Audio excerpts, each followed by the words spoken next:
Welcome. Myself as a martial artist, I've got lots of interest in different combat sports, martial arts, and today I would like to look at a pre-World War II boxing with my friend Tommy Jamur, who published a book called Boxing on the Cobbles. Link down below or on a pop-up banner at top. You can purchase it and support Tommy's work. Tommy, how are you? I'm very well. We've just come off our knife seminar early today, which is all good fun. That's why we have a sweaty glow, a majestically sweaty glow, I must say. So where did the interest in pre-World War II boxing come in? I know that you're boxing semi-professionally, yeah. But why the historical aspect of it? So for me, I'm a big martial arts nerd, I'm a big history nerd, and in the middle of those two Venn diagrams is a lovely bit of martial history. And I think the right messages and great information's out there if you know where to look and how to interpret those historic treatises and books. Because what the West has that Japan doesn't really have, or many Asian arts, is a rich history of very well written, illustrated, etched and photographed combat manuals. Now they do exist in Asian arts, but you know, if I was to say to you, there's probably over 300, maybe 400, 500 historical boxing based manuals alone, let alone the wrestling, self-defense, single stick. We've got a rich martial history of very well documented stuff that we can go and explore, and it's got great content in. You can go speak to voices of the past and see what's good, what can we learn, what can we emulate, what can we avoid, what can we take on with us. And the rules of the boxing have evolved and changed. I quite often compare pre-World War II boxing with a guard and the rules more into like karate, the very similar stance.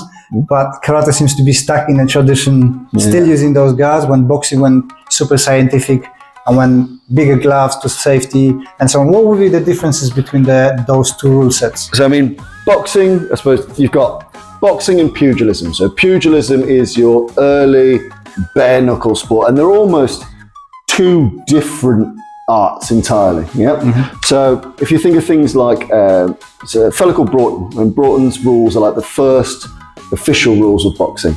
Most of those rules are about gambling, the space and the time and the location. But the two significant ones are not hitting a man once he's down and not grabbing a man below his waist. So that started to form what was essentially fights that people gambled on into boxing as we know today, in that there was grappling, but I wasn't grappling your legs. And once you hit the deck, I can't keep hitting you, right? And then the rules start to evolve and grow from there. We got things like London prize ring rules. Eventually, over time, more and more grappling is taken out of boxing. I think one of the main things to think about is that in historic boxing and pugilism, the rounds aren't to do with time. So a round is when anything but your feet touch the ground. So if I knock you down or throw you down, I've won that round. And depending on the time and the rule set, you've got 30 seconds to get up and stand on a line in the ground known as the scratch. And that's where the phrase up to scratch comes from. Ah, interesting. Okay. Now, some of the things that dictates how boxing evolves, because it's in my interest in some ways to hold you standing and beat you up. So if I can hold the back of your head and keep hitting you without you touching the floor, I can cause serious damage to you. But if I hit you once and allow you to drop to a knee, you've got 30 seconds to recover. And you can do that as many times as you like. Oh, interesting. So being able to hold you up and clinch you and strike you, clinching and striking in upright wrestling are big parts, because it allows me to get maximum damage into you before I let you drop. However, because I can also throw in historic boxing, if I can throw you and land you on the back of your head or another debilitating throw, I could win the fight because you're knocked completely senseless. So there is throws, cross buttock throws, hip throws. Every throw you might see in things like Greco-Roman wrestling, catch wrestling kind of applies. And a lot of clinch-based boxing you used to see. So I can either hold you up and beat you up, or I can throw you down really hard. And those two things change the nature of boxing. Cool. How did the boxing guard and moving around evolve with the changes of the gloves and stuff? Maybe you can show what was the older way of punching, how that evolved. So like all boxing, a lot of it is still attribute based. If you're a taller, thinner, rangier boxer, Like me. you're going to, like you're going to want to establish and keep long range. And if you're shorter, squatter, whatever, you're going to want to get closer. So your attributes and your mindset will dictate how you box. In the same way, Muhammad Ali and, I don't know, Lomachenko, they don't box anything alike. They're boxing to their attributes. They're both boxing, but they don't look, move anything alike. And it's always been that way, and it always will be. But some characteristics are supinated hands. So you might see things like so. That's very similar to the karate stance, right? Now, the thing about supinated hands is, if I strike you and we get too close, we'll end up in a grapple. My hands are supinated. They're already in a great position for underhooks.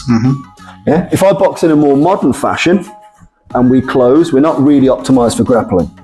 But if I'm boxing and then we close and I've got supinated hands, I'm already in a position to come under. So that's one element. There's also a lot of striking to the midsection. The mark, your solar plexus, they used to call that the mark, that was typically covered by one hand. And then the other, depending on the fighter, might be aimed towards your face or towards your waist, towards your mark too. The hands are often milling because something that's in motion, it's easier to go from 10 miles an hour to 30 than no miles an hour to 30. And the footwork tends to be a bit more fencing orientated, so a little bit lower than is modern, typically on this L-shaped pattern, and you'll end up in something akin to this. But again, all fighters box differently. A champion called Daniel Mendoza, very small for a heavyweight, he boxed front on, both hands being equal, elbows in. Yeah, so he could get into range, get out of range. He was a very scientific boxer, but as a smaller guy, he also had to be able to grapple. Things like vanity also played an interest in that he had very long, thick, luscious hair, and he once lost a fight by his opponent grabbing his hair and smashing his face in. So and that was legal, right? That was legal, yeah. So fighters started to shave their hair. Yeah, they started to change what they wore and how they stood. But as boxing started to remove grappling, supination became pronation because it no longer really needed this. Yeah, and plus the gloves can go bigger because then you don't have to grab, right? So you're just protecting your head. Yeah.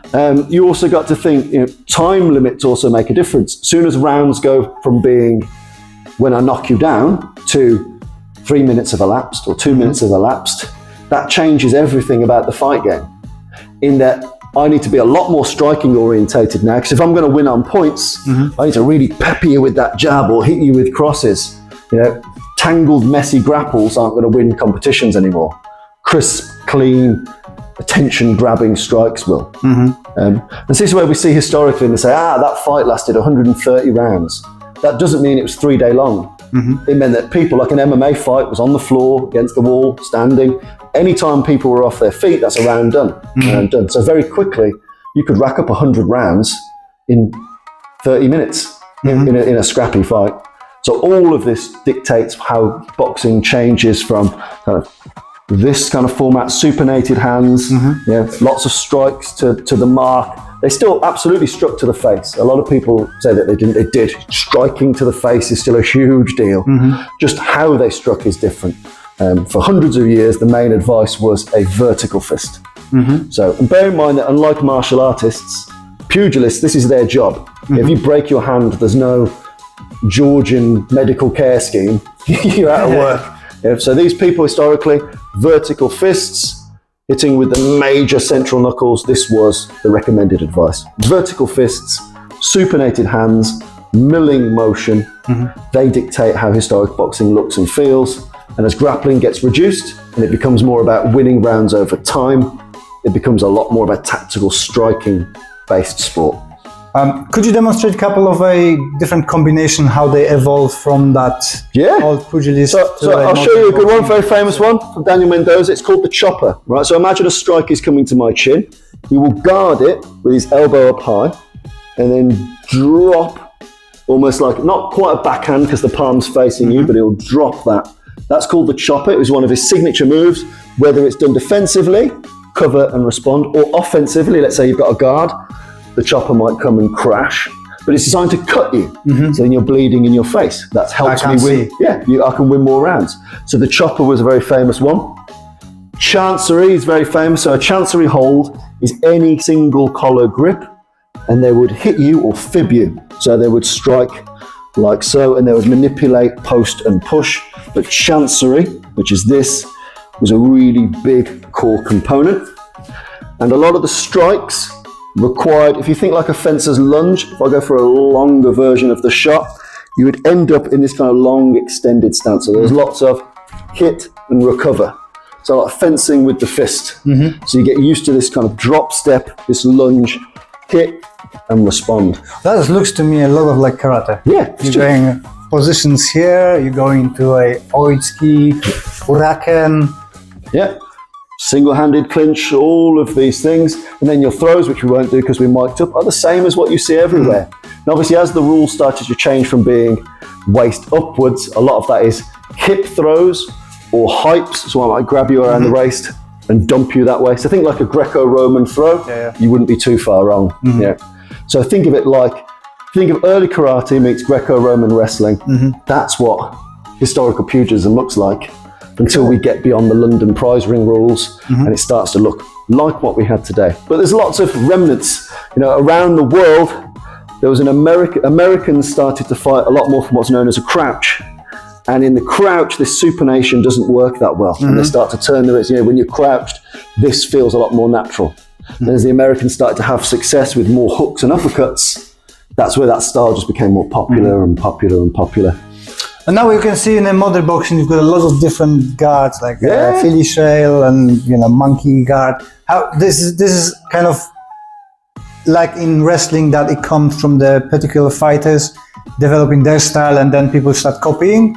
Or is it? It's success based as opposed to taught. You also need to bear in mind that a lot of the designs, a lot of the articles and etchings are an artist's impression of what they think they saw.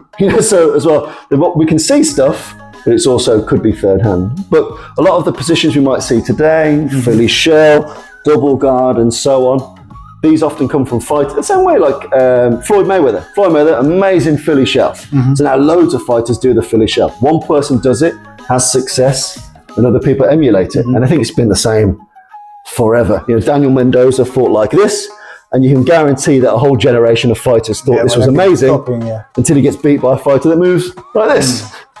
So it's all about trends and fashion. All fighting is trends and fashion. I think fighting is a cultural thing, and it's not separate from life, sport, art, fashion, entertainment. All these things factor and change how it looks and how it works. It's amazing. Thank you very much, Tommy.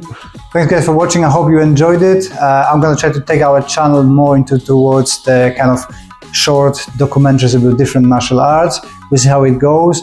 If you enjoyed this one, if you had some value, please subscribe, hit that bell button, press that thumbs up, and buy Tommy's book, grab our t-shirts, and I'll see you on the next one. Stay safe.